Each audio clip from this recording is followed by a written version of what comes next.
నమస్కారం. City cable CPC న్యూస్కి స్వాగతం. ముందుగా ముఖ్యాంశాలు. కడప ప్రజలు షర్మిల మాటలు నమ్మి మోసపోవద్దు. పిసిసి అధ్యక్షురాలి తీరుపై వైఎస్ఆర్ తెలంగాణ పార్టీ మాజీ అధ్యక్షులు డేవిడ్ శ్యామ్, బానోతు రాజ్ కుమార్ల ఆగ్రహం.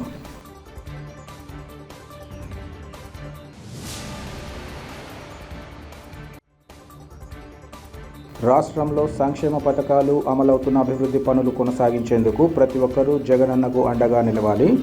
ప్రచార కార్యక్రమంలో Kadapa MP YS Avinash Reddy, deputy CM Amjad Basha సతీమణుల వినతి.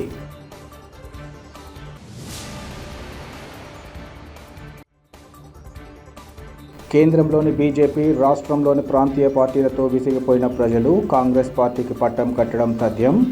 కాంగ్రెస్ గెలుపుపై APCC media cell chairman Narreddy Tulasireddy ధీమా.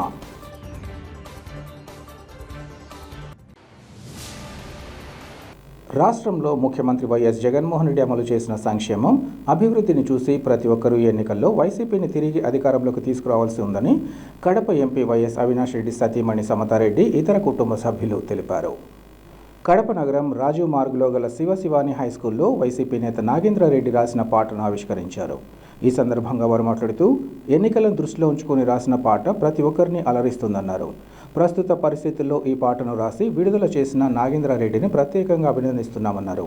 అటు సంక్షేమం, ఇటు అభివృద్ధితో రాష్ట్రాన్ని పరుగులు పెట్టిస్తున్న వైఎస్ఆర్సీపీ ప్రభుత్వానికి అడగకుండానే ఓట్లు వేయాల్సిన అవసరం ఉందన్నారు. ఇటువంటి తరుణంలో ప్రతిపక్షాలు ప్రభుత్వం పట్ల దుష్ప్రచారం చేయడం దారుణమన్నారు. ఇటువంటి తరుణంలో ప్రభుత్వం చేసిన మేలును ప్రజలకు తెలియచేయాలన్న ఉద్దేశంతో ప్రచారానికి రావడం జరిగిందని చెప్పారు. రాబోయే ఎన్నికల్లో కడప ఎంపీ వైఎస్ అవినాష్ రెడ్డి ఎమ్మెల్యేగా అంజద్ బాషాను అధిక మెజార్టీతో గెలిపించాలని వారు కోరారు. ఈ కార్యక్రమంలో నాగేంద్రారెడ్డితో పాటు పలువురు వైసీపీ నాయకులు, కార్యకర్తలు పాల్గొన్నారు. ఈరోజు ఇక్కడికి మేము రావడం ఈ సందర్భం ఏంటంటే, ఇక్కడ నాగేంద్రరెడ్డి గారు ఈ స్కూల్లో మనము ఆడియో లాంచ్ చేస్తున్నాము. వారు రాసిన పాటను పాట వింటూ ఉంటే ఎంతో చాలా బాగా అనిపించిందండి. దాంట్లో లిరిక్స్ కానివ్వండి, తర్వాత మ్యూజిక్ కానివ్వండి, విజువల్స్ కానివ్వండి, చాలా బాగుంది. అది అందరూ డౌన్లోడ్ చేసుకొని మరీ ప్లే చేసి వినాలా అని కోరుతున్నానండి. కొంచెం మేము ఇవాళ ఇక్కడికి అవినాష్ గారికిను అంజద్ బాషా గారి తరఫున వచ్చామండి ఓట్స్ అడగటానికి. నిజంగా చెప్పాలంటే వాళ్ళు చేసిన ఈ ప్రభుత్వం చేసిన అభివృద్ధి చూసి ఎవరైనా కూడా ఎవరు అడగకపోయినా ఓట్లు వేయాలి. కానీ మన చుట్టూ ఉన్న వాళ్ళు ఎంతో నెగటివ్ ప్రొపగాండా చేస్తూ అనవసరమైన విషయాలన్నీ, ఎటువంటి సంబంధం లేని విషయాలన్నీ కూడా తీసుకొని వచ్చి అసలు టాపిక్ నుంచి అంటే డైవర్ట్ చేయాలని ప్రయత్నిస్తున్నారు. సో ఇది ఏ విధంగా మనము తిప్పికొట్టాలా అని మేము చూసి, మేము కూడా ఇంట్లో వాళ్ళము తోడుగా సమత గారు, ఇక్కడ అవినాష్ గారి మిస్సెస్, తర్వాత శ్వేత వారి అక్క, మిగతా వాళ్ళు మేము కుటుంబ సభ్యులం అందరము, ఇక్కడ రాజశేఖర రెడ్డి గారి చెల్లెలి కూతురు దివ్య, మేమందరం కూడా ఈరోజు ఇంటింటా తిరిగి ఎంతమందికి వీలైతే అంతమందికి నిజం చెప్పి గెలిపించాలి అని మేము గట్టి ప్రయత్నంలో ఉన్నాము. మీరందరూ కూడా నిజం తెలిసిన వాళ్ళు, తెలుసుకొని మిగతా వాళ్ళు అందరూ కూడా గట్టిగా ప్రయత్నించి ఈ ప్రభుత్వంను ఎట్టి పరిస్థితుల్లో మళ్ళీ మనము తీసుకురావాలి. ఇంత డెవలప్మెంట్ జరిగింది, మనం అందరం చూస్తున్నాం, కళ్ళ కట్టినట్టే కనపడుతోంది అందరికీ. అది అవతల వాళ్ళు అబద్ధాలు చెప్పినా కూడా మన కళ్ళ ముందర కనపడుతున్నది మనం కాదనిలేం కదా. ఇంతకంటే గొప్ప డెవలప్మెంట్ ఇంకా జరగబోతుంది. ఎందుకంటే ఇప్పుడు వరకు ఈ 5 ఏళ్లలో ఒక ప్లాట్ఫామ్ క్రియేట్ చేసుకున్నాం, ఇంకా విపరీతంగా డెవలప్మెంట్ జరగబోతుంది. సో ఇది మనము తప్పకుండా మన ప్రభుత్వం తెచ్చుకుంటేనే జగన్ గారిని మంచి మెజారిటీతో గెలిపించుకోవాలి. 175కు 175 సీట్లు ఎమ్మెల్యే సీట్లు రావాలి, 25కు 25 ఎంపీ సీట్లు రావాలి. ఎంపీ సీట్లు కూడా మనకు 25 ఉంటే కానీ మనకు ఒక వాయిస్ అనేది ఉంటుంది సెంటర్లో. అప్పుడు మన రాష్ట్రానికి మనకి ఏం కావాలనో మనం తెచ్చుకోగలం. సో ఈ విధంగా మనము మన వైపు మనం చేసే ప్రతి ప్రయత్నం కూడా వృధా అవ్వదు అని అందరినీ కోరుతున్నాను. మీరు వేసేదే కాకుండా మీకు తెలిసిన వాళ్ళందరితో వేయించాలి ఓట్లు. కడప పార్లమెంటు నియోజకవర్గ ప్రజలు పీసీసీ అధ్యక్షురాలు షర్మిల మాటలు నమ్మి మోసపోవద్దని తెలంగాణ వైఎస్ఆర్ పార్టీ మాజీ అధ్యక్షులు డేవిడ్ శ్యామ్, బానోత్ రాజ్ కుమార్లు కోరారు. కడప నగరంలోని వైఎస్ఆర్ మెమోరియల్ ప్రెస్ క్లబ్లో ఏర్పాటు చేసిన విలేకరుల సమావేశంలో వారు మాట్లాడారు. తెలంగాణలో షర్మిలను నమ్మి తాము దారుణంగా మోసపోయామని, షర్మిల చేసిన మోసాన్ని వివరించేందుకే తాము కడపకు వచ్చామని అన్నారు. షర్మిల తెలంగాణకు వచ్చి వైఎస్ఆర్ బిడ్డను ఆశీర్వదించాలని, రాజన్న రాజ్యం తీసుకొస్తానంటే నమ్మామని తెలిపారు. తాము ఆస్తులు అమ్ముకొని వ్యాపారాలు వదులుకొని పార్టీ కోసం పనిచేయగా వైఎస్ఆర్ పేరు చెప్పి నట్టేటా ముంచిందన్నారు. ఆమెకు జెండా అజెండా తెలియదని, అన్నతో గొడవలున్నట్లు తెలంగాణలో మీడియాతో అడిగితే గొడవలుంటే ఏపీలో పార్టీ పెడతాను కదా, ఇక్కడెందుకు పార్టీ పెడతానని చెప్పిందన్నారు. చివరికి తమ జీవితాల్ని ప్రశ్నార్థకం చేసిందన్నారు. ఏపీ ప్రభుత్వం అమలు చేస్తున్న సంక్షేమ పథకాలు దూరం చేసేందుకే ఆమె ఇక్కడికి వచ్చిందన్నారు. అక్కడ షర్మిల ఆవేశం ఇక్కడ పనిచేయదని, కొంగుపట్టి అడుగుతోందని అన్నారు. ఏపీ అభివృద్ధిలో దూసుకుపోతుందని ఈ సందర్భంగా చెప్పారు. ఇప్పుడు సొంత అన్న తమ్ముని మోసం చేస్తుందని, ఈ ఎన్నికల్లో షర్మిలకు డిపాజిట్లు కూడా రావన్నారు. అంతేకాకుండా వైఎస్ఆర్ పేరు బద్నాం చేస్తుందని, ఎన్నికలయ్యాక అమెరికా వెళ్లడం ఖాయమన్నారు. ఒక్క మాటలో చెప్పాలంటే తన తల్లి వైఎస్ విజయమ్మ వైసీపీ ప్రెసిడెంట్గా కొనసాగుతుంటే అది కూడా పోయేలా చేసిందన్నారు. కడప మట్టి పట్టుకుని చెప్తున్నాం, మమ్మల్ని ఎలా మట్టి కరిపించిందో అదేవిధంగా షర్మిలను మట్టి కరిపిస్తామని వారు వివరించారు. అని చెప్పేసి శిరస్సు వంచి నమస్కారం చేస్తున్నాను. జోహార్ వైఎస్ఆర్, జోహార్ వైఎస్ఆర్. షర్మిలను నమ్ముకోకండి, షర్మిలను నమ్ముకోకండి, షర్మిలను నమ్ముకోకండి. రాస్తా రోకోలే కావచ్చు, మరియు జిల్లాల సభా సమావేశాలే కావచ్చు, మరెన్నో కార్యక్రమాలలో కూడా మేము తనంటూ 3 సంవత్సరాలు ఏకతాటిగా కుటుంబాలను వదిలేసి తెలంగాణ రాష్ట్రానికి రాజన్న సంక్షేమ పాలన తీసుకువస్తున్న ఆశయం కలిగినటువంటి మహిళా నాయకులు మనకు తెలంగాణ రాష్ట్రానికి వచ్చిందని చెప్పేసి ఎంతో సంతోషంతో మేము కంకణం కట్టుకున్నాం. ఆమె నియమించినటువంటి 120 నియోజకవర్గాల కోఆర్డినేటర్లను మరి సైతం ఆమె మోసం చేసి అనేక వాగ్దానాలు ఇచ్చి ఈరోజు కొత్త అవతారం ఎత్తి ఆంధ్రప్రదేశ్ సరిహద్దులో సంచరిస్తుందని చెప్పేసి మేము సిగ్గుచేటుగా మాట్లాడుతూ ఉన్నాం. ముఖ్యంగా కడప ప్రజలకు మేము తెలియజేయాల్సినటువంటి ముఖ్య విషయం ఏంటంటే, దయచేసి షర్మిల మాటలను కానీ, ఆమె ఎత్తుగడలను కానీ, ఆమె తెర వెనుక మాటలను కానీ, మీడియా ముందు చిలుక పలుకులు పలికే మాటలను కానీ నమ్మద్దు అని చెప్పేసి నేను కడప పార్లమెంట్ ప్రజలకు 2 చేతులు జోడించి మీకు నమస్కరిస్తున్నాను. అలాగే మరి మాతో 3 సంవత్సరాలు అనేకమైనటువంటి కార్యక్రమాలు చేయించుకొని దగ్గర 120 మంది కోఆర్డినేటర్లు, జిల్లా అధ్యక్షులు, అలాగే మహిళా నాయకురాలు కూడా ఎన్నో రకాలుగా వాడుకొని తను ఒక్కరే మాత్రమే షైన్ అవ్వాలని చెప్పేసి మాతో పెట్టుబడులు పెట్టించి మా ఆస్తులు, మా వ్యాపారాలన్నీ తుంగలో తొక్కించేసి మరి వైఎస్ఆర్ గారి మీద ఉన్నటువంటి మాకున్నటువంటి ప్రేమని ఆసరగా చేసుకొని తన స్వార్థ ప్రయోజనాల కోసం కేవలం ఎక్కడ కూడా ఏ కోఆర్డినేటర్ నుండి నియోజకవర్గ స్థాయిలో పలానా కోఆర్డినేటరు, పలానా వ్యక్తి, పలానా జిల్లా అధ్యక్షుడు అని చెప్పేసి ఎక్కడ కూడా ఆమె పేరు ప్రస్తావించకుండా కేవలం నేను వైఎస్ఆర్ కూతుర్ను అనేటువంటి ఒక పదాన్ని సంకల్పం పెట్టుకొని మమ్మల్ని నట్టెట్ట ముంచి చివరి నిమిషంలో కూడా మనం నిలబడుతున్నాం, మిమ్మల్ని నేను నిలబెడతా అన్నటువంటి వాగ్దానాలు ఇస్తూ ఎన్నో చిలుక పలుకులు పలికి ఈరోజు మరి కొత్త అవతారం ఎత్తి ఊసరవెల్లి కూడా సిగ్గుపడతా ఉన్నది. ప్రకృతికి సహజ సిద్ధంగా రంగులు మార్చేటువంటి ఊసరవెల్లి కూడా షర్మిల మాటలను విని ఈరోజు ఆత్మహత్య చేసుకుంటుందని చెప్పేసి మేము సిగ్గుపడతా ఉన్నాం. ఇంకో విషయం ఏంటంటే, మరి 3 సంవత్సరాలు సుదీర్ఘకాలంగా మేము ఎన్నో రకాలుగా ఆటుపోటులు కావచ్చు, ఎన్నో రకాల ఇబ్బందులు కావచ్చు, అక్రమ అరెస్టులు కావచ్చు, మా పైన కూడా చాలామంది నాయకుల మీద అనేక రకమైనటువంటి కేసులు ఉన్నాయి. ఈరోజు కేసులలో కూడా అనేక రకాల ఇబ్బందులు కోర్టు చుట్టూ తిరిగిన పరిస్థితి ఏర్పడింది. దయచేసి కడప పార్లమెంట్ ప్రజలు నిన్ను ఎట్టి పరిస్థితుల్లో నమ్మేటువంటి పరిస్థితి లేదని షర్మిలకు నేను హెచ్చరిస్తా ఉన్నా. ఈ యొక్క మీడియా ముఖంగా చెప్తా ఉన్నా, షర్మిలమ్మ మీరు వైఎస్ఆర్ గారు బ్రతికి ఉంటే కాంగ్రెస్ పార్టీ మీద ఉమ్మేసేవారని చెప్పేసి ఆ రోజు పలికిండ్రు.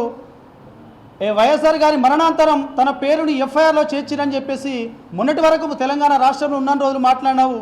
మరి మొన్నేమని మాట్లాడుతున్నావు? వైఎస్ఆర్ గారి మరణాంతరం తన పేరు ఎఫ్ఐఆర్లో చేర్చినన్న సంగతి కాంగ్రెస్ పార్టీకే తెలియదని చెప్పేసి మాట్లాడుతున్నావు. నిన్న ఏం మాట్లాడుతున్నావు? వైఎస్ఆర్ గారి పేరు మరణాంతరం ఎఫ్ఐఆర్లో చేర్చింది జగన్ గారి లాయర్ అని చెప్పి మాట్లాడుతూ ఉన్నావు. మరి రేపేం మాట్లాడతావు? ఆంధ్రప్రదేశ్ ప్రజలు, కడప పార్లమెంట్ ప్రజలు నీకు మద్దతు ఇవ్వకపోతే మరి వైఎస్ఆర్ గారి మరణాంతరం వైఎస్ఆర్ గారి పేరు ఎఫ్ఐఆర్లో మరి విజయమ్మ చేర్చిందని చెప్పి మాట్లాడతావా? మేము సవాలు విసురుతా ఉన్నాం. నీవు ఇదే మరి తెలంగాణ రాష్ట్రంలో ఉన్నటువంటి పాలేరు గడ్డ ఉన్నటువంటి మట్టి మీద ప్రమాణం చేసినావు. మరి ఈ యొక్క గడ్డకు సేవలు అందిస్తా, నన్ను నమ్మండి, నన్ను ఆదరించండి అని చెప్పేసి ఈ యొక్క పాలేరు మట్టి మీద నువ్వు ప్రమాణం చేసి ఆ రోజు మాట్లాడినావు. ఇదే ఈరోజు కడప పార్లమెంట్ ప్రజల ముందు మేము ఈ యొక్క కడప మట్టి తల్లి సాక్షిగా చెప్తున్నాము. మా యొక్క రాజకీయ జీవితాన్ని నువ్వు ఏ విధంగా అయితే ప్రశ్నార్థకంగా చేశావో, నిన్ను ఎట్టి పరిస్థితుల్లో కూడా రాజకీయంగా నీ జీవితానికి కూడా రాజకీయంగా మేము ప్రశ్నార్థకంగా చేస్తామని చెప్పేసి కంకణం కట్టుకొని వచ్చినాము. ఈరోజు ఈ యొక్క మీడియా సమావేశం ద్వారానే కాకుండా రేపటి నుండి సుమారు 15 రోజుల వరకు కడప పార్లమెంట్లో ఉన్నటువంటి ప్రతి గడపకి నీవు చేసినటువంటి మోసాన్ని అని ఆధారాలతో సహా వివరించి ముందుకెళ్తామని చెప్పేసి మాట్లాడుతూ ఉన్నాము. ఏదో చిలుక పలుకులు పలికి జనాన్ని మోసం చేసి మరి నువ్వు ఇప్పటికైనా మేల్కోవాలి. దయచేసి చెప్తున్నాం, వైఎస్ఆర్ కూతురుగా మరోమారు గౌరవంతో చెప్తా ఉన్నాం. నీ తప్పులు నువ్వు సరిదిద్దుకొని నువ్వు చేసిన మోసాన్ని ఆత్మ పరిశీలన చేసుకొని మరి నువ్వు తెలంగాణ ప్రజలకు నీ చేతులు నమ్మిపోయినటువంటి నాయకులకు మరి నువ్వు తక్షణమే క్షమాపణలు చెప్పి నువ్వు చేసిన మోసాన్ని వెనక్కి తిరిగి తీసుకొని. దాదాపు 500 కుటుంబాలు అప్పుల పాలై రోడ్ల మీద ఉన్నారు. ఈరోజు కొందరు కోట్ల రూపాయల అప్పులు చేశారు, లక్షల రూపాయల అప్పులు చేశారు. నేను పర్సనల్గా సికింద్రాబాద్ కాన్స్టిట్యున్సీ నన్ను కోఆర్డినేటర్గా నియమించింది. ఆ తర్వాత పార్లమెంట్ కో కన్వీనర్గా నియమించింది. ఆ తర్వాత స్టేట్ క్రిస్టియన్ సెల్ ప్రెసిడెంట్గా నియమించింది. ఓకే, ఇంత త్వరగా 2.5 సంవత్సరాలలో ఇన్ని పోస్టులు ఇస్తూ ఉంది అంటే రోజుకు ఈమె మమ్మల్ని పట్టించుకుంటుంది. వైఎస్ రాజశేఖర రెడ్డి బిడ్డ అంటే నిజంగా వైఎస్ రక్తమే, తప్పకుండా న్యాయం చేస్తుందనే ఉద్దేశంతో మేమందరం ముందుకు వెళ్ళాము. 3 నెలలు వైఎస్ షర్మిల గారు అండర్ గ్రౌండ్కి వెళ్ళిపోయారు. అండర్ గ్రౌండ్కి వెళ్ళిపోయి సడన్గా ఢిల్లీకి వెళ్ళి ఢిల్లీలో పార్టీని విలీనం చేసింది. ఒక పార్టీని విలీనం చేస్తే మీ అందరికీ తెలుసు, ప్రెస్ సోదరులందరికీ తెలుసు, ఒక పార్టీని విలీనం చేస్తే ఎట్లా ఉంటుందండి. సన్నాహక సభకు 1000 మంది వచ్చిండ్రు, సంకల్ప సభకు 1000 మంది వచ్చిండ్రు. పార్టీ విలీనానికి ఈమె ఢిల్లీకి వెళ్తే 30 మందిని తీసుకొని వెళ్ళింది. ఆ 30 మందికి కూడా ఓపెన్గా ఎవరు కండువా కప్పలేదు. రేవంత్ రెడ్డి గారు అక్కడే ఉన్నారు ఢిల్లీలో, ఉత్తమ్ కుమార్ అక్కడే ఉన్నారు. ఈమె అక్కడే ఢిల్లీలో పార్టీని విలీనం చేసింది. తెలంగాణ కాంగ్రెస్లో వైఎస్ఆర్ తెలంగాణ పార్టీని విలీనం చేస్తే తెలంగాణ నాయకులు ఎవరైనా ఉండాలి కదండి అక్కడ. మరి అక్కడే ఉన్నారు, ఈమెను ఎవరు పట్టించుకోలేదు. అంటే ఈమె స్థాయి మీరు గమనించాలి. ఆమెకు ఏ స్థాయి లేక అడుక్కుని చీకటి ఒప్పందం చేసుకొని ఇక్కడికి వచ్చేసింది. మా అందరి జీవితాలను భవిష్యత్తును నాశనం చేసి. చాలామంది వేరే పార్టీ వాళ్ళు మమ్మల్ని అడిగారు, అన్న మీరు రండి మీకు మంచి పొజిషన్ ఇస్తామని. నేను పర్సనల్గా ఓకే, వైఎస్ షర్మిల ఒక క్రిస్టియన్ బ్యాక్గ్రౌండ్ ఉంది, తప్పకుండా క్రైస్తవులందరికీ న్యాయం చేస్తుంది అనే ఉద్దేశంతో ఒక క్రైస్తవ నాయకునిగా నేను నిలబడ్డాను.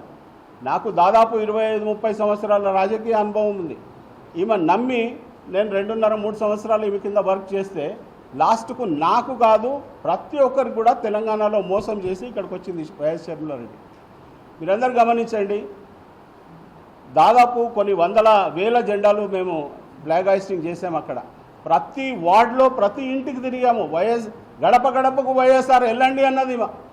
గడప గడప వైఎస్ఆర్ అంటే మేము తెలంగాణలో ఉన్న వార్డులన్నీ డివిజన్లన్నీ తిరిగాము గడప గడపకు. ప్రతి ఇంటి వాళ్ళు ఈరోజు అడుగుతూ ఉన్నారు మమ్మల్ని, ఏమైంది అని నవ్వుతున్నారు. అంటే మమ్మల్ని నవ్వుల పాలు చేసిన షర్మిలను ఏమనాలో మీరే చెప్పండి.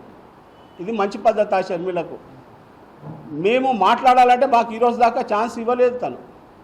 కొంతమంది చెడ్డీ గ్యాంగ్ మాతో పాటు వర్క్ చేసిన వాళ్ళు చెడ్డీ గ్యాంగ్ అని మాకు తెలియదు. వాళ్ళు కూడా ఇక్కడ తిరుగుతూ ఉన్నారు. వాళ్ళు తెలంగాణ నుంచి ఇక్కడ వచ్చి ఇక్కడ ఏం పని అండి వాళ్ళకు?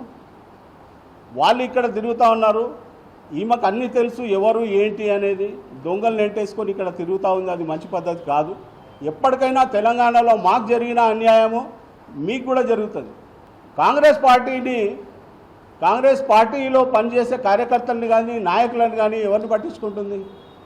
ఈమె తప్పకుండా ఈ పార్లమెంట్ ఎలక్షన్స్లో డిపాజిట్స్ కూడా రావు కాంగ్రెస్ పార్టీకి.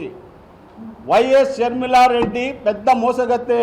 మమ్మల్ని అందరినీ తెలంగాణలో మోసం చేసి ఇక్కడ కడపలో మళ్ళీ వైఎస్ రాజశేఖర రెడ్డి గారి పేరు బదలాం చేస్తూ ఉంది. తప్పకుండా ఈ పార్లమెంట్ ఎలక్షన్స్ తర్వాత తను అండర్ గ్రౌండ్కి వెళ్ళిపోతుంది, మళ్ళీ అమెరికా వెళ్ళిపోతుంది, ఉన్న డబ్బు అంతా మళ్ళీ ఖర్చు పెట్టుకుంటుంది, మళ్ళీ ఆ డబ్బుతోటే ఎంజాయ్ చేస్తుంది, మళ్ళీ ఇంకా వేరే వేరే ప్రయత్నాలు చేస్తూ ఉంటుంది. ఈమెను నమ్మే పరిస్థితులలో లేదు. పర్టికులర్గా రాయలసీమ ప్రజలకు అందరికీ చెప్తా ఉన్నాము, పర్టికులర్గా కడప ప్రజలకు చెప్తా ఉన్నాము, వైఎస్ షర్మిలాని నిద్రలో కూడా మీరు నమ్మొద్దండి. మేము చాలా చూసాం, 2.5 సంవత్సరాల దగ్గరుండి చూసాం. ఈమెని భక్తి అసలే లేదు. భక్తి అనే పేరు మీద ఈమె క్రిస్టియన్ ఓట్స్ని కొలగొట్టాలని ప్రయత్నం చేస్తూ ఉంది. క్రైస్తవ సోదరులకు నేను మనవి చేసేది ఏంటంటే, మీరు ఎవరినైనా నమ్మండి, కానీ వైఎస్ షర్మిలాని నమ్మొద్దు. వైఎస్ షర్మిలాని నమ్మితే మాకు పట్టిన గతే మీకు కూడా పడుతుందని తెలియజేస్తా ఉన్నాను. ఇక ముందు ఇలాంటి రిపీట్ కాకుండా మీరు చూడాల్సిన బాధ్యత మీ పైన ఉంది. వైఎస్ విజయమ్మ గారు మంచిగా వర్కింగ్ ప్రెసిడెంట్గా తను ఇక్కడ కంటిన్యూ అవుతూ ఉంటే, ఆమె కూడా ఆ ఉన్న వర్కింగ్ ప్రెసిడెంట్ పోయేటట్టు చేసి తెలంగాణకు పిలిపించుకున్నది ఈరోజు వైఎస్ విజయమ్మ ఎటు కాకుండా ఉంది. సో సొంతం తల్లిని కూడా తను ఈ విధంగా బ్లాక్మెయిల్ చేసిందంటే ఇక మాలాంటి వాళ్ళ పరిస్థితి ఏముంటుందో మీరే గమనించండి. కడప నగరం బిల్టప్ వద్ద ఉన్న ఆచార్ల కాలనీలో గల శ్రీ మధ్విరాట్ పోతులూరు వీరబ్రహ్మేంద్ర స్వామి ఆలయంలో విగ్రహ ప్రతిష్ఠ మహోత్సవాలు భక్తి శ్రద్ధలతో నిర్వహించారు. 3 రోజుల పాటు అత్యంత ఘనంగా నిర్వహించిన ఈ వేడుకల్లో తొలి రోజు ఉదయం ప్రభాత సేవ, యాగశాల ప్రవేశం, కలశతీర్థం, గణపతి పూజ, పుణ్యాహవచనం, అఖండ ప్రతిష్ఠ, మృత్యుగ్రహణం, ఇతర పూజలు నిర్వహించారు.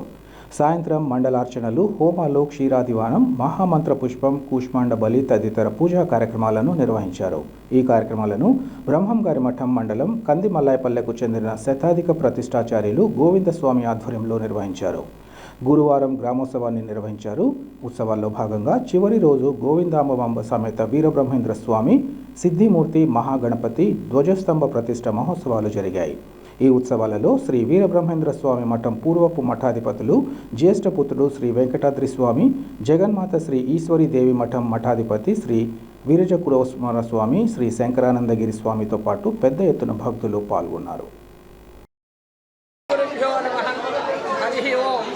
విశ్వకర్మ సమారంభాం విశ్వరూపార్య మధ్యమాం అస్మదాచార్య పర్యంతం వందే గురు పరంపరాం.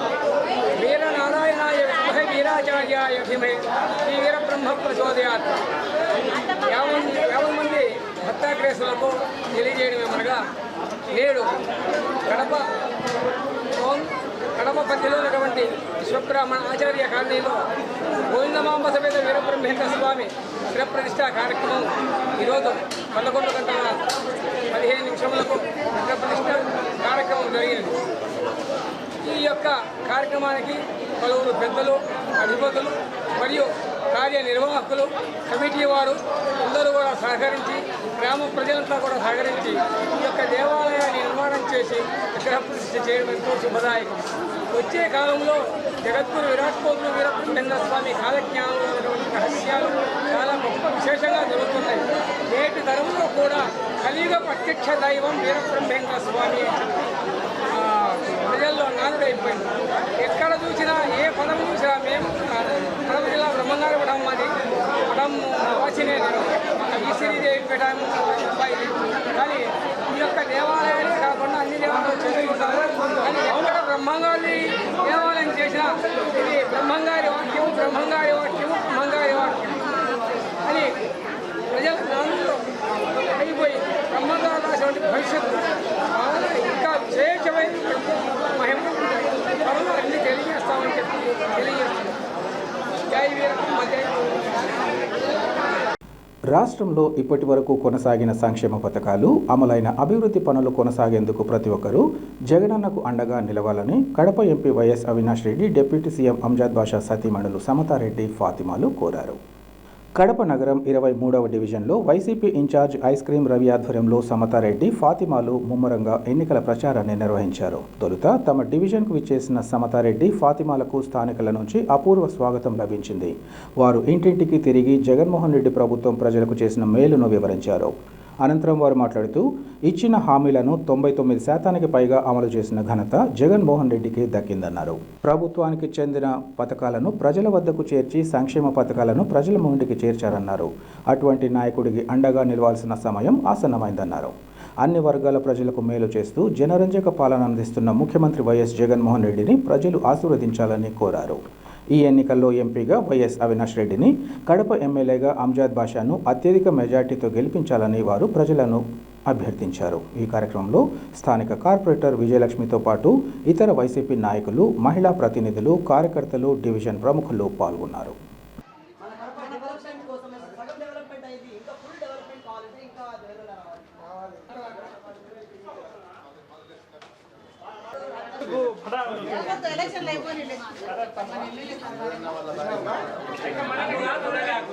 ఎంపీ భార్య అవినాష్ అన్న భార్య, ఎమ్మెల్యే అంజద్ అన్న భార్య. మన గుర్తేంది? సరేలే, ఏది మన గుర్తు?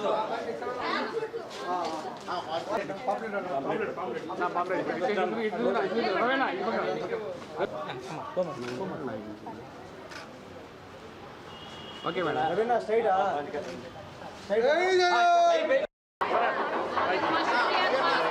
నా పేరు దివ్యారెడ్డి, వైఎస్ రాజశేఖర్ రెడ్డి గారి మేనకోడల్ని. ఈరోజు ఫ్యామిలీ తరపున క్యాంపెయినింగ్ చేసేదానికని కడపలో తిరుగుతున్నాము. ఈ సాయంత్రం 23వ వార్డు నాగరాజ్పేటలో ఉన్నాము. గత 3 రోజుల నుంచి కడపలో తిరుగుతున్నాము. ఇక్కడ జరిగిన ప్రతి డెవలప్మెంట్ చూస్తున్నాము. జగనన్న మనకి లాస్ట్ 5 ఇయర్స్లో పెట్టిన శ్రద్ధ, విద్య వైద్య రంగంలో పెట్టిన శ్రద్ధ ఇక్కడ చాలా క్లియర్గా కనిపిస్తూ ఉంది. ఈ కడపలో తిరిగి మన అందరితో మాట్లాడుతుంటే వాళ్ళు ఎంత ఆనందంగా ఉన్నారో గత 5 ఇయర్స్ పాలనలో, అండ్ ఎంత ఆశగా చూస్తున్నారో మళ్ళీ జగనన్నని గెలిపించుకోవాలని, అది చాలా క్లియర్గా కనిపిస్తూ ఉంది. మాకు ఇక్కడ క్యాంపెయినింగ్ చేస్తుంటే చాలా ఆనందంగా ఉంది. అందరితో మాట్లాడేదానికి వాళ్ళు ప్రతి ఇంటికి పథకాలు అందినాయి, ప్రతి ఇల్లు బెనిఫిట్ అయ్యింది జగనన్న పాలనలో. ఇది మాకు చాలా అందరి ఆనందంతో మాకు చెప్తున్నారు. ఇది జనాలు ఇది జగనన్న పాలన గుర్తించి ఎంత బాగా చేస్తున్నాడు, ఈ పనులు గుర్తించి అన్నకే మళ్ళీ ఓటేస్తున్నారని. మన అవినాష్ గారు, అంజద్ బాషా గారు లోకల్గా ఉండి అన్న ప్రతి డెవలప్మెంట్ ప్లాన్కి సహకరించి ఇక్కడ కోఆపరేట్ చేసి ఇక్కడ డెవలప్మెంట్ బాగా చేస్తున్నారు. మరి ఇక్కడ మేము హైదరాబాద్లో ఉంటాము, ఇప్పుడు కడపకు వచ్చినాము. అసలు హైదరాబాద్ కంటే ఎక్కువ డెవలప్మెంట్ కనిపిస్తుంది. అసలు ఇక్కడ వచ్చిన సూపర్ స్పెషాలిటీ హాస్పిటల్స్ కానీ, క్యాన్సర్ హాస్పిటల్ కానీ, ఎల్వి ప్రసాద్ ఐ ఇన్స్టిట్యూట్, ఇక్కడ తిరుగుతుంటే మాకు చాలా ఆనందంగా ఉందండి. ప్రజల సంతోషం, మా సంతోషం. ఇది మళ్ళీ జగనన్న పరిపాలన మళ్ళీ రావాలని అందరూ ఆశిస్తున్నారు, మేము కూడా. ముఖ్యమంత్రి వైఎస్ జగన్మోహన్ రెడ్డి గత ఎన్నికల్లో నెరవేర్చని హామీలపై ఛార్జ్ షీట్ విడుదల చేస్తున్నామని పులివెందుల అసెంబ్లీ నియోజకవర్గ టీడీపీ అభ్యర్థి మారెడ్డి రవీంద్రనాథ్ రెడ్డి అలియాస్ బీటెక్ రవి తెలిపారు. కడప నగరంలోని ద్వారకా నగర్లో గల టీడీపీ పోలిట్ బ్యూరో సభ్యుడు శ్రీనివాసరెడ్డి కార్యాలయంలో ఏర్పాటు చేసిన విలేకరుల సమావేశంలో ఆయన మాట్లాడారు. వైఎస్ జగన్మోహన్ రెడ్డి తన నామినేషన్ అఫిడవిట్లో తనకు 750 కోట్ల ఆస్తులు ఉన్నట్లు వెల్లడించగా, తన అఫిడవిట్ ప్రకారం తన ఆస్తులు కేవలం 80 లక్షలు మాత్రమేనని తెలిపారు. జగన్ ప్రతిసారి ఈ ఎన్నికల్లో పేదవాడికి పెత్తందారులకు పోటీ అని చెబుతుంటారని, ఆయన చెప్పినట్లు ఇక్కడ పేదవాడు ఎవరని ప్రశ్నించారు. పులివెందుల సభలో తన చెల్లెళ్ల పట్ల ఆయన చేసిన వ్యాఖ్యలు అభ్యంతరకరమన్నారు. వైఎస్ రాజశేఖర రెడ్డి ఈనాడు ఆంధ్రజ్యోతితో పోరాడింది కేవలం కాంగ్రెస్ పార్టీ కోసమేనని ఆయన తెలిపారు. చనిపోయిన రాజశేఖర రెడ్డి పేరును కూడా నాశనం చేయడం బాధాకరమన్నారు. పులివెందులలో వివేక రెండవ పెళ్లి గురించి 2017వ సంవత్సరంలోనే తనకు అన్ని తెలిసి కూడా వివేకాకు టికెట్ ఇచ్చారన్నారు. పులివెందుల నియోజకవర్గం ప్రజలకు అన్ని తెలుసునని సందర్భంగా చెప్పారు. మద్యం, డబ్బులతో మనుషుల్ని నామినేషన్కు పిలిపించుకున్న ముఖ్యమంత్రి నైతిక బాధ్యత వహించి వివేక హత్య కేసులో నిందితుడైన అవినాష్ రెడ్డికి టికెట్ ఇవ్వకూడదన్నారు. జగన్ విధి లేని పరిస్థితుల్లో అవినాష్ను వెనకేసుకొస్తున్నట్లు ఆయన వివరించారు. అనంతరం టీడీపీ పోలిట్ బ్యూరో సభ్యుడు శ్రీనివాసరెడ్డి ముఖ్యమంత్రి వైఫల్యాలు, దోపిడీలంటూ ఛార్జిషీట్ను విడుదల చేశారు. రాబోయే ఎన్నికల్లో ఓటమి తప్పదని గ్రహించి దిక్కుతోచని స్థితిలో సీఎం మాట్లాడుతున్నారని, ఈ ఎన్నికల్లో కూటమి 160 స్థానాలతో అధికారంలోకి రావడం తథ్యమని జోసెఫ్ చెప్పారు. అందరికీ నమస్కారం. తర్వాత ముఖ్యంగా నిన్న జగన్మోహన్ రెడ్డి గారు కూడా పులివెందుల్లో నామినేషన్ వేశారు.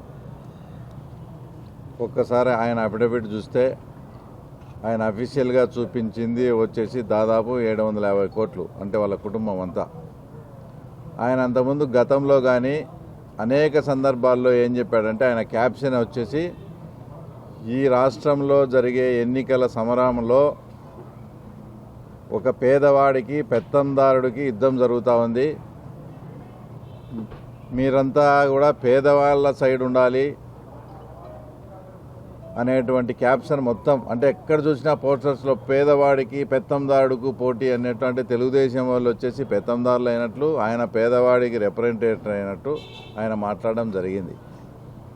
అసలు రాష్ట్రంలో ఉండే పెత్తందారి వాళ్ళకే వచ్చేసి జగన్మోహన్ రెడ్డి ఒక రిప్రజెంటేటర్గా ఉంటూ ఆయన పేదవాడి సైడ్ ఉన్నట్లు మాట్లాడుతూ ఉన్నాడు. ప్రతి ఒక్క మీటింగ్స్లో కూడా ఒక పేదవాడికి పెత్తందారుడికి జరిగే ఈ యుద్ధంలో తర్వాత ప్రజలంతా కూడా పేదవాడి సైడు నేనుంటాను, నాకు సపోర్ట్ చేయమని అడుగుతూ వచ్చినాడు. ఈరోజు ఆయన అఫీషియల్ అఫిడవిట్ 750 కోట్లు దాదాపు ఉంది. ఆయన మీద పోటీ చేస్తున్న నా అఫిడవిట్ అంతా కూడా 70-80 లక్షల్లోనే ఉంది. అంటే ఇప్పుడు ఆయన ప్రకారమే ఆయన చెప్పినట్లుగానే, అంటే ఇక్కడ పేదవాడెవరు వచ్చేసి పెత్తందారుడు ఎవరు ఒక్కసారి పులివెందుల ప్రజలు కానీ రాష్ట్ర ప్రజలు కూడా ఆలోచన చేయండి. ఆయన చెప్పినట్లుగానే పులివెందుల ప్రజలు ఆయన చెప్పినట్లే చేయండి. ఆయన ఏం చెప్పాడు, పేదవాడి సైడ్ ఉండమన్నాడు. ఇక్కడ అంటే నిన్న ఆయన నామినేషన్ వేసిన సందర్భంగా చూపించిన ప్రకారం ఇక్కడ పేదవాడు వచ్చేసి బీటెక్ రవి, తర్వాత పెత్తందారుడు వచ్చేసి జగన్మోహన్ రెడ్డి కాదా. కాబట్టి పులివెందుల ప్రజలంతా ఏదైతే జగన్మోహన్ రెడ్డి చెప్పాడో ఆ ప్రకారమే చేయమని కూడా నేను పులివెందుల ప్రజలను రిక్వెస్ట్ చేస్తూ ఉన్నా. తర్వాత నిన్న జగన్మోహన్ రెడ్డి గారు పులివెందుల్లో మాట్లాడుతూ చాలా అసభ్యకరంగా, చాలా నీచంగా లాస్ట్కు వాళ్ళ చెల్లెళ్ళు ఏ చీర ధరించారు, వాళ్ళ చెల్లెళ్ళు వచ్చేసి బట్టలు కట్టుకునే విధానంపై కూడా మాట్లాడడం అనేది ఆయన ఏ స్థాయికి దిగజారాడో ఒక్కసారి రాష్ట్ర ప్రజలు కూడా అర్థం చేసుకోండి. వారసత్వం అనేది రాజశేఖర రెడ్డి ఏ పార్టీలో ఉండి ఫైట్ చేశాడు, ఏ పార్టీ అభ్యున్నత కోసం ఫైట్ చేశాడు, ఎవరిని ప్రధానమంత్రి చేయాలని ఆయన ఫైట్ చేశాడు. రాహుల్ గాంధీని ప్రధానమంత్రి చేయాలి. ఆయన ఉన్నెన్నాళ్ళు కాంగ్రెస్ పార్టీలోనే ఉన్నాడు. అదే కాంగ్రెస్ పార్టీలకి ఈరోజు షర్మిలమ్మ ఉంది కాబట్టి ఆయన లెగసీ కోసం మాట్లాడడంలో ఫైట్ చేయడంలో అర్థం ఉంది. ఈయన కాంగ్రెస్ పార్టీ నుంచి వ్యతిరేకంగా వచ్చి తర్వాత మళ్ళీ ఆయన ఏం చెప్తున్నాడు, కాంగ్రెస్ పార్టీ వాళ్ళే మా నాన్నని ఇరికించారు. నిన్న షర్మిలమ్మ మాట్లాడిన దానికి రాజశేఖర రెడ్డి గారి పేరు చేర్చితే సిబిఐ కేసులో జగన్ రెడ్డి సేఫ్ అవుతాడని జగన్మోహన్ రెడ్డి వాళ్ళ లాయరే దివంగత నేత అయినటువంటి రాజశేఖర రెడ్డి పేరు, అంటే చనిపోయిన వ్యక్తి పేరు కూడా తన స్వలాభం కోసం వాడుకునే వ్యక్తి జగన్మోహన్ రెడ్డి. ఈయన రాజశేఖర రెడ్డి లెగసీ గురించి కానీ తర్వాత వాళ్ళ గురించి కానీ మాట్లాడతా. కాబట్టి పులివెందుల ప్రజలు ఈసారి జగన్మోహన్ రెడ్డి అహంకారానికి, పులివెందుల ప్రజల పట్ల జగన్మోహన్ రెడ్డి చూపించిన నిర్లక్ష్య వైఖరికి రాబోయే ఎలక్షన్స్లో ఖచ్చితంగా బుద్ధి చెప్పాలని ఆ సమయం కోసం ఎదురు చూస్తూ ఉన్నారు. తప్పకుండా ఈరోజు ఈ అహంకారానికి, నిర్లక్ష్య వైఖరికి తప్పకుండా బుద్ధి చెప్తారు. ఎన్నికల్లో ఏమేమి హామీలు ఇచ్చాడు, దేంట్లో ఫెయిల్యూర్ అయినాడు, ఇవన్నీ కూడా ఒక ఛార్జ్షీట్ రిలీజ్ చేయడం జరుగుతోంది. ధరలు, పన్నులు, ఛార్జీలు, అప్పుల బాధుడితో ఒక్కొక్క కుటుంబం మీద 10 లక్షల రూపాయలు భారం వేయడం జరిగింది. ల్యాండ్, శాండ్, మైన్, గంజాయి, డ్రగ్స్, ఎర్రచందనం, రేషన్ బియ్యంలో 8 లక్షల కోట్లు కొట్టేసినందుకు ఆయన మీద ఛార్జ్షీట్ రిలీజ్ చేస్తూ ఉన్నాం. 10 సార్లు విద్యుత్ ఛార్జీలు పెంచి 75,000 కోట్ల భారం మోపినందుకు, కరెంటు కోతలు పెట్టినందుకు ఛార్జ్షీట్ రిలీజ్ చేస్తూ ఉన్నాం. ఇసుక ధరలు 4 రెట్లు పెంచి భవన నిర్మాణ కార్మికులు 40 లక్షల మందికి ఉపాధి లేకుండా దెబ్బతీశాడు. అన్నా క్యాంటీన్లను మూసివేసి పేదవాడికి అన్నం లేకుండా చేసినందుకు ఛార్జ్షీట్ రిలీజ్ చేస్తున్నాం.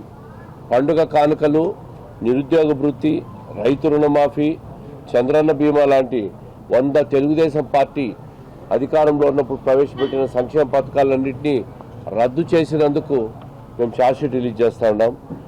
SC, ST, BC minority sub plan నిధులు 1,00,000 కోట్లు దారి మళ్లించి సప్లాన్లో 1 రూపాయి కూడా నిధులు కేటాయించకుండా వాళ్ళ అభివృద్ధికి అడ్డం పడినందుకు ఛార్జ్షీట్ రిలీజ్ చేస్తా ఉన్నాం ఆయన మీద. మద్య నిషేధం చేశాక ఓట్లు అడుగుతా అని చెప్పాడు. ఈరోజు అదే మద్య నిషేధం రాష్ట్రంలో కల్తీ మద్యం ఏర్లై పారుతా ఉంది. ఇంతవరకు ఆ మద్య నిషేధం పైన ఊసు లేదు, మాట లేదు. విద్యుత్ ఛార్జీలు తగ్గిస్తామని చెప్పాడు. మెగా డిఎస్సి సిపిఎస్ రద్దు చేస్తామని చెప్పి 85% హామీల అమలుపై మాట తప్పాడు ఆయన. దాని మీద కూడా మేము ఛార్జ్షీట్ రిలీజ్ చేస్తూ ఉన్నాం. మేనిఫెస్టో హామీలు 99.9% అమలు చేశారని చెప్పి అబద్ధాలు చెప్పినందుకు ఛార్జ్షీట్ రిలీజ్ చేస్తున్నాం. అమ్మఒడికి 13,000 రూపాయలు ఇచ్చి నానబుడ్డితో 1,00,000 కోట్లు కొట్టేస్తూ పేదలను మోసం చేస్తూ ఉన్నాడు. ల్యాండ్ టైటిలింగ్ యాక్ట్ ద్వారా ప్రైవేట్ భూముల కబ్జాకు కుట్ర చేస్తున్నందుకు ఛార్జ్షీట్ రిలీజ్ చేస్తాడు. ల్యాండ్ టైటిల్ యాక్ట్ వల్ల పేద ప్రజల భూములు కూడా ప్రభుత్వ ఆధీనం లేదంటే వైసీపీ నాయకుల భూ కబ్జాల పరమైపోయే ప్రమాదం ఉందని చెప్పి తెలియజేస్తూ ఉన్నాం. అంటే ఏదో ఒక రకంగా మళ్ళీ ఎన్నికల్లో లబ్ధి పొందాలా, డబ్బు ఖర్చు పెట్టాలా, అధికారాన్ని ఉపయోగించుకోవాలా, ఎవరైనా మాట్లాడి చివరకు ఫ్రస్ట్రేషన్ కాకపోతే సొంత చెల్లెల మీద కూడా వ్యక్తిగత విమర్శలకు దిగినాడు అంటే ఎంత ఫ్రస్ట్రేషన్లో ఉన్నాడో, ఎంత ఓటమి భయంలో ఉన్నాడో జగన్మోహన్ రెడ్డి గారు నిన్న పులివెందుల మీటింగ్ చూసి తెలిసిపోతా ఉంది. జిల్లాలోని పులివెందుల నియోజకవర్గం చక్రాపేట మండలం మారెళ్లమణుక గ్రామంలో వైఎస్ఆర్ కాంగ్రెస్ పార్టీ నాయకులు ఎన్నికల ప్రచారాన్ని నిర్వహించారు. మండల ఇన్ఛార్జ్ వైఎస్ కొండారెడ్డి, యువ నాయకుడు సింగారెడ్డి రోహన్ నాగిరెడ్డి గ్రామంలోని ప్రతి ఇంటికి వెళ్లి ముఖ్యమంత్రి అమలు చేసిన సంక్షేమ పథకాల గురించి తెలియజేశారు. అలాగే దివంగత ముఖ్యమంత్రి వైఎస్ రాజశేఖర రెడ్డి అడుగుజాడలో నడుస్తున్న ఆయన తనయుడు వైఎస్ జగన్మోహన్ రెడ్డి అమలు చేసిన అభివృద్ధి గురించి వివరించారు. ప్రస్తుతం అమలవుతున్న సంక్షేమం, అభివృద్ధి ఇలాగే కొనసాగాలంటే మళ్లీ జగన్మోహన్ రెడ్డినే ముఖ్యమంత్రిని చేసుకోవాలని పిలుపునిచ్చారు. ఈ 5 ఏళ్ల వైఎస్ఆర్సీపీ ప్రభుత్వం ప్రజల సంక్షేమ ధ్యేయంగా పాలన సాగించిందన్నారు. సచివాలయ వాలంటీర్ల వ్యవస్థతో ప్రజల వద్దకే నేరుగా ప్రభుత్వ పాలన కొనసాగిందన్నారు. అంతకుముందు గ్రామానికి విచ్చేసిన వైఎస్ఆర్సీపీ నేతలకు గ్రామస్తులు పూలమాలలు వేసి హారతులు పట్టి ఘన స్వాగతం పలికారు. పేద కుటుంబాలు గ్రామాల్లో ఉన్నతంగా జీవించాలంటే మళ్లీ జగన్మోహన్ రెడ్డి ముఖ్యమంత్రి అవుతూనే ఇది సాధ్యమవుతుందని వారు వివరించారు. ఈ కార్యక్రమంలో పలువురు వైసీపీ నేతలు, కార్యకర్తలు, స్థానిక ప్రముఖులు పాల్గొన్నారు. కేంద్రంలోని బీజేపీ, రాష్ట్రంలోని వైసీపీ పాలన తీరుతో తాము ఎక్కడికి వెళ్లినా ప్రజలు బ్రహ్మరథం పడుతున్నారని APCC media cell chairman Nareddy Tulasi Reddy తెలిపారు. కడప నగరంలోని కాంగ్రెస్ పార్టీ కార్యాలయంలో ఏర్పాటు చేసిన విలేకరుల సమావేశంలో ఆయన మాట్లాడారు. కడప లోక్సభకు సంబంధించి అందరి సమక్షంలో స్క్రూటినీ కార్యక్రమానికి హాజరు కావడం జరిగిందన్నారు. ఈ ఎన్నికల్లో మొత్తం 32 మంది అభ్యర్థులు 47 నామినేషన్లు వేశారన్నారు. అందులో సగం వరకు ఆమోదం పొందాయన్నారు. ఇటీవల తాను జిల్లాతో పాటు ముఖ్యంగా పులివెందుల నియోజకవర్గంలో పర్యటిస్తే ప్రజలు విశేషంగా ఆదరిస్తున్నారన్నారు. ప్రస్తుత పరిస్థితులను బట్టి ఒక్క పులివెందుల నియోజకవర్గంలోనే షర్మిలకు 30 నుంచి 40 వేల మెజార్టీ రానుండగా ఆమె కడప ఎంపీగా 3 లక్షల మెజార్టీతో గెలవడం తథ్యమన్నారు. బీజేపీ చేతిలో ప్రాంతీయ పార్టీలు కీలుబొమ్మలు కావడంతో పాటు కేంద్రంలోని బీజేపీ రాష్ట్రానికి చేసిన ద్రోహంపై ప్రజలు ఆగ్రహంగా ఉన్నారన్నారు. సమాజంలో అన్ని వర్గాలు అటు బీజేపీ, ఇటు రాష్ట్రంలోని వైసీపీ, టీడీపీ, జనసేన పార్టీలకు బుద్ధి చెప్పేందుకు సిద్ధంగా ఉన్నారని తెలిపారు. ఎలాగైతే తెలంగాణలో 10 సంవత్సరాల అరణ్యవాసం ముగిసి అధికారంలోకి వచ్చిందో అలాగే మన రాష్ట్రంతో పాటు కేంద్రంలో అధికారంలోకి రావడం తథ్యమని అన్నారు. అనంతరం పలువురు కాంగ్రెస్ నాయకులు మాట్లాడారు. ఈ కార్యక్రమంలో కాంగ్రెస్ పార్టీ జిల్లా నాయకులు, పార్టీ అనుబంధ సంఘాల ప్రతినిధులు పాల్గొన్నారు.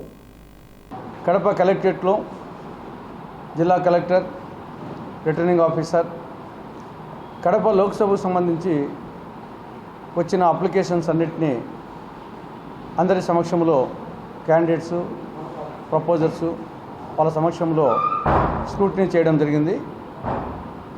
మొత్తం 32 మంది అభ్యర్థులు 47 అప్లికేషన్ చేశారు. అంటే కొందరు 2, 3 అట్లా చేశారు. కాబట్టి అభ్యర్థులు దరఖాస్తు చేసిన వారు 32 మంది, వచ్చిన అప్లికేషన్స్ 47. దాంట్లో కొన్ని రిజెక్ట్ అయినాయి, కొన్ని యాక్సెప్ట్ అయినాయి. ఆ రిజెక్ట్ అయిన సంఖ్య మళ్ళీ ఎంచి చెప్తామని చెప్పారు. మా ముందర రిజెక్ట్ చేసి చెప్పారు, ఆ సంఖ్య చెప్పలేదు. దాదాపు సగం రిజెక్ట్ అయినాయి, సగము దాదాపు యాక్సెప్ట్ అయినాయి. ఆ యాక్సెప్ట్ అయిన దరఖాస్తు ఫామ్స్లో కాంగ్రెస్ పార్టీకి సంబంధించి వైఎస్ షర్మిలారెడ్డి గారు వారి అప్లికేషన్ వచ్చేసి యాక్సెప్ట్ చేయడం జరిగింది. ఇక రెండవ అంశం, మేము ఇటీవల జిల్లాలోని వివిధ నియోజకవర్గాల్లో తిరగడం జరిగింది. ప్రత్యేకించి పులివెందుల నియోజకవర్గంలో అటు పులివెందుల, చక్రాయపేట, వేంపల్లి, తొండూరు, లింగాల ఈ యొక్క మండలాల్లో విస్తృతంగా నేను, తర్వాత సునీతారెడ్డి గారు, శివప్రకాష్ రెడ్డి గారు, ధ్రువకుమార్ రెడ్డి గారు, మిగతా కాంగ్రెస్ నాయకులందరము విస్తృతంగా పర్యటించడం జరిగింది. అదేవిధంగా జిల్లాలోని మిగతా నియోజకవర్గాల్లో కూడా పర్యటించడం జరిగింది. ఎక్కడికి పోయినా ప్రజలు బ్రహ్మరథం పడుతున్నారు. అనూహ్యమైన స్పందన. మేము కూడా ఊహించలేదు ఇలాంటి స్పందన ఉంటుందని. ఏదో కొంత రాజశేఖర రెడ్డి గారి కూతురుగా కొంత డెఫినెట్గా కొంత అడ్వాంటేజ్ ఉంటుంది అని అనుకున్నాం, కానీ క్షేత్రస్థాయిలోకి పోతే మేము ఊహించిన దానికంటే 100 టైమ్స్ ఎక్కువగా స్పందన ఉంది. ఈ స్పందన చూస్తే కడప లోక్సభ అభ్యర్థిగా కడప లోక్సభకు వచ్చేసి షర్మిలారెడ్డి గారు ఖచ్చితంగా 3 లక్షల పైచిలుకు మెజార్టీతో గెలుపు తథ్యమని చెప్పేసి మాకు కనిపిస్తాం. పులివెందుల్లోనే ఖచ్చితంగా మంచి మెజారిటీ, ఒక 30,000 నుండి 40,000 మెజారిటీ ఒక పులివెందుల్లోనే వస్తుంది. ఓవరాల్గా జిల్లా మొత్తం మీద 3 లక్షల మెజారిటీ వస్తుందని చెప్పేసి మాకు పూర్తి నమ్మకం ఉంది. 3,850 కిలోమీటర్ల సుదీర్ఘ పాదయాత్ర చేసి వారి యొక్క కష్టాలను తెలుసుకొని వారికి అండగా నిలబడి ఎప్పటికప్పుడు ప్రభుత్వం పైన, వారి యొక్క ప్రజా వ్యతిరేక విధానాలపైన, అరాచకాలపైన, అవినీతిపైన ఎండగడుతూ ప్రజలకు అండగా నిలబడ్డటువంటి గొప్ప నాయకురాలు వైఎస్ షర్మిల గారు. షర్మిలమ్మ గారు వైఎస్ఆర్ తెలంగాణ పార్టీ పెట్టినప్పుడే చెప్పారు, రాష్ట్రంలో రాజశేఖర రెడ్డి గారి ఆశయ సాధన కోసం పెడుతున్న పార్టీగా చెప్పారు. అదే కాకుండా ఈ నియంత పాలన పారద్రోలాలని కూడా చెప్పడం జరిగింది. ఈ కేసీఆర్ యొక్క అరాచక పాలనతోటి ఎంతోమంది రైతన్నలు కానీ, నిరుద్యోగులు కానీ ఆత్మహత్యలు చేసుకున్నటువంటి పరిస్థితి మనం చూసాం. ఇది తట్టుకోలేక షర్మిలమ్మ గారు నిరుద్యోగుల కోసం ఎన్నో నిరాహార దీక్షలు చేయడం, అన్నదాతల కోసం ఎన్నో రైతు దీక్షలు చేయడం, అనేక కార్యక్రమాలు చేసి ఎన్నికల సమయంలో మరి ప్రభుత్వ వ్యతిరేక ఓటు చీలకూడదన్న ఉద్దేశంతో మా లక్ష్యం కేసీఆర్ యొక్క నియంత పాలనను పారద్రోలాలంటే, ఆయనను గద్దెదించాలంటే మాకున్న శక్తితో పాటు కాంగ్రెస్ పార్టీ శక్తి తోడుగా ఉంటే అది ఖచ్చితంగా సాధ్యమవుతుంది. కాబట్టి ఆ పరిస్థితుల నడుమ కాంగ్రెస్ పార్టీ హైకమాండ్ పెద్దలు శ్రీమతి సోనియా గాంధీ గారు, రాహుల్ గాంధీ గారు, మల్లికార్జున ఖర్గే గారు మా నాయకురాలు షర్మిలమ్మ గారితో సంప్రదింపులు జరిపి, మేముగా పోటీ చేస్తే అక్కడ ప్రభుత్వ వ్యతిరేక ఓటు చీలిపోయి మళ్ళీ కేసీఆర్కి లాభం జరుగుతుంది తల్లి అని చెప్తే, మరి వాలంటీర్గా మేము కాంగ్రెస్ పార్టీకి సపోర్ట్ చేసి మాకున్నటువంటి 119 నియోజకవర్గాల్లో వైఎస్ఆర్ తెలంగాణ పార్టీ కాంగ్రెస్ పార్టీకి సంపూర్ణంగా మద్దతు ప్రకటించడమే కాకుండా అన్ని నియోజకవర్గంలో మా పార్టీ నాయకులు గట్టిగా పనిచేసి ఆ ఎన్నికల్లో కాంగ్రెస్ పార్టీని గెలిపించే దాంట్లో వైఎస్ షర్మిలమ్మ గారి నాయకత్వంలో మేమందరం కలిసి కట్టుగా పనిచేసి అధికారంలోకి తీసుకొచ్చినటువంటి వాస్తవాలు ప్రజలందరికీ తెలుసు. మొదటగా ఈ ఆరోపణలు చేసినటువంటి వాళ్ళు కాంగ్రెస్ పార్టీకి సంబంధించిన నాయకులు కాదు, వాళ్ళు కాంగ్రెస్ పార్టీలో చేరలేదు. ఇవాళ వచ్చి మాట్లాడినటువంటి నాయకులు షర్మిలమ్మ గారు పార్టీ పెట్టిన తర్వాత పార్టీలో కొంతకాలం పాటు తిరిగినటువంటి వాళ్ళు, కానీ ఏ పరిస్థితుల నడుమ కాంగ్రెస్ పార్టీకి షర్మిలమ్మ గారు సపోర్ట్ చేయవలసి వచ్చిందో మీకు వివరించడం జరిగింది. సరే, వాళ్ళకు పోటీ చేయాలని చెప్పి ఆలోచనతోటి ఉన్నటువంటి మాట వాస్తవం. పోటీ చేస్తే మేము కొంతమంది గెలుస్తామని చెప్పి ఆశపడ్డ వాళ్ళు కూడా ఉన్నటువంటి మాట కూడా వాస్తవం. అది జరగకపోయే వరకు వాళ్ళు అఫెండ్ అయ్యి ఆ కోణంలో వాళ్ళ యొక్క ఆక్రోశం వెళ్ళగక్కడం, ఆ ఆక్రోశం వెళ్ళగక్కడంలో వారి వెనుక ఎవరున్నారనేటువంటి విషయం కూడా మాకు చాలా స్పష్టంగా తెలుసు. వారి యొక్క ప్రోద్బలంతో వీళ్ళు పెట్టరేగిపోవడం కూడా అది సస్టైన్ అవుతారని చెప్పి నేను అనుకోవట్లేదు. వాళ్ళకి సక్సెస్ ఉండదు. షర్మిలమ్మ గారు తప్పకుండా విజయం సాధిస్తారు. ఏ రోజు కూడా షర్మిలమ్మ గారు లగ్జరీ లైఫ్ కోసం ప్రయత్నం చేయలేదు. ఇప్పుడు పార్టీ విలీనం ప్రక్రియకు సంబంధించిన విషయానికి వస్తే కాంగ్రెస్ పార్టీకి షర్మిలమ్మ గారు సపోర్ట్ చేస్తామని చెప్పేసి మేము ఒక జనరల్ బాడీ సమావేశం ఏర్పాటు చేసుకొని తెలంగాణలో జరిగే ఎన్నికల క్రమంలో ముందే చెప్పడం జరిగింది. విలీన ప్రక్రియ అనేది తెలంగాణలో ఎన్నికలు పూర్తయిన తర్వాత కాంగ్రెస్ పార్టీలో విలీనం చేయడం జరిగింది. అంటే చెప్పడం అనంటే పత్రికాముఖంగా చెప్పడం జరిగింది. జనరల్ బాడీ సమావేశం ఏర్పాటు చేసుకొని చెప్తాను తప్పితే అందరికీ ఎక్కడున్న వివిధ ప్రాంతాల్లో ఉన్నటువంటి వాళ్ళకు పత్రికాముఖంగా చెప్తాం కానీ అందరూ పిలుచుకొని చెప్పలేం కదా. కాబట్టి అందులో కొంతమంది వాళ్ళ స్థాయిని మర్చిపోయి ఎక్కువగా ఊహించుకొని మాట్లాడుతున్న మాటలే తప్పితే మరొకటి కాదు. వార్తలు ముగించే ముందు ముఖ్యాంశాలు మరోసారి. కడప ప్రజలు షర్మిల మాటలు నమ్మి మోసపోవద్దు. పిసిసి అధ్యక్షురాలి తీరుపై వైఎస్ఆర్ తెలంగాణ పార్టీ మాజీ అధ్యక్షులు డేవిడ్ శ్యామ్, బానోతు రాజ్ కుమార్ల ఆగ్రహం.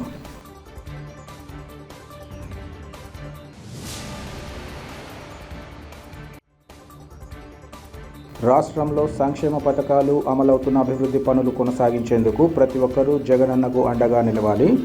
ప్రచార కార్యక్రమంలో Kadapa MP YS Avinash Reddy, deputy CM Anjad Basha సతీమణుల వినతి.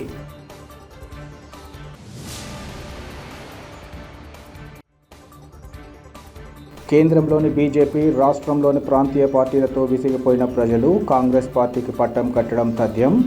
కాంగ్రెస్ గెలుపుపై APCC media cell chairman Narreddy Tulasireddy ధీమా.